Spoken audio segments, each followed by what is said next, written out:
राम राम।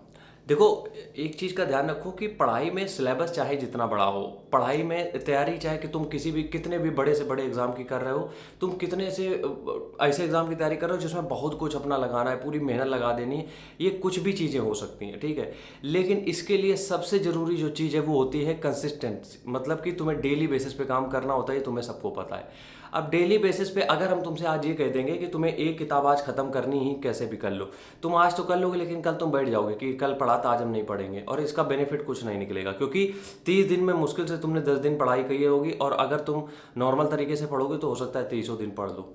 हम आते हैं पॉइंट पे, आगे हम बात क्या करने वाले हैं। देखो, जब भी तुम किसी भी बड़े एग्जाम को टारगेट करते हो तो तुम्हारी एक स्ट्रेटेजी होती है कि तुम्हें कितनी किताबें कितने दिनों में ख़त्म करनी है, कितना सिलेबस कितने दिनों में ख़त्म करना है, ये तुम्हारी स्ट्रेटेजी होती है, ठीक है। चलो, अब इस स्ट्रेटेजी को फॉलो करने के लिए या फिर इस स्ट्रेटजी के हिसाब से चलने के लिए हमें एक शेड्यूल बनाना पड़ता है डेली बेसिस पे।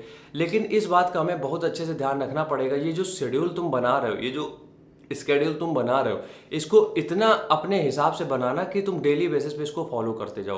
पढ़ाई अगर टफ है तो इसका मतलब ये नहीं कि हमारा डेली का शेड्यूल भी बहुत टफ होना चाहिए, नहीं। शेड्यूल जो डेली का होना चाहिए वो बहुत लाइट होना चाहिए ताकि उसको तुम सस्टेन कर पाओ। कुछ लोग करते क्या है कि उनको जब एकदम से जोश आता है तो वो 15 दिन में ही पूरा सिलेबस खत्म करने की कोशिश करते हैं और उनसे होता नहीं है कुछ भी। इसलिए तुम लोगों को ये करना पड़ेगा कि जो शेड्यूल तुम स्केड्यूल बना रहे हो उसको डेली बेसिस पे इतना बनाओ कि तुम्हारे हिसाब से वो एडजस्ट हो जाए।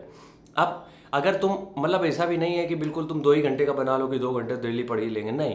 ऐसा रखो कि जिसमें तुम्हारा जो दिया हुआ टाइम है उसके बीच में तुम्हारी ये चीज़ें पूरी हो जाएं।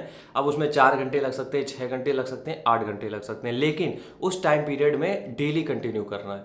तो हमेशा ध्यान रखो, जब भी तुम अपना कोई भी सिलेबस को टारगेट करने वाले हो, कोई भी वैकेंसी को टारगेट करने वाले हो, उसके लिए जो भी स्केड्यूल बना रहे हो उसमें जो तुम डेली बेसिस पे चीज़ें करोगे वो बहुत लाइट रहेंगी।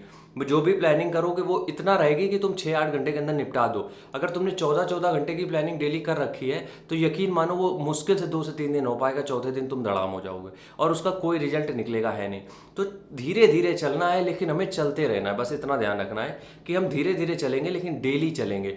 तो डेली बेसिस पे 4 घंटे, 6 घंटे, 8 घंटे जो भी तुम्हारा बनता है शेड्यूल वो बना लो और डेली बेसिस पे उसको कंप्लीट कर लो। लेकिन ध्यान रखना, बहुत हार्ड वर्क आपका शेड्यूल नहीं होना चाहिए, क्योंकि वो फिर फॉलो नहीं हो पाता है। अपने हिसाब से बनाओ कि तुम्हारा 6 घंटे, मेरे हिसाब से 6 से 8 घंटे रखो, इससे ज़्यादा मत करो। 6 से 8 घंटे में तुम्हारी चीज़ें कंप्लीट हो जाए और यकीन मानो आराम से फिर तैयारी हो जाएगी, ठीक है। राम राम, जय हिंद।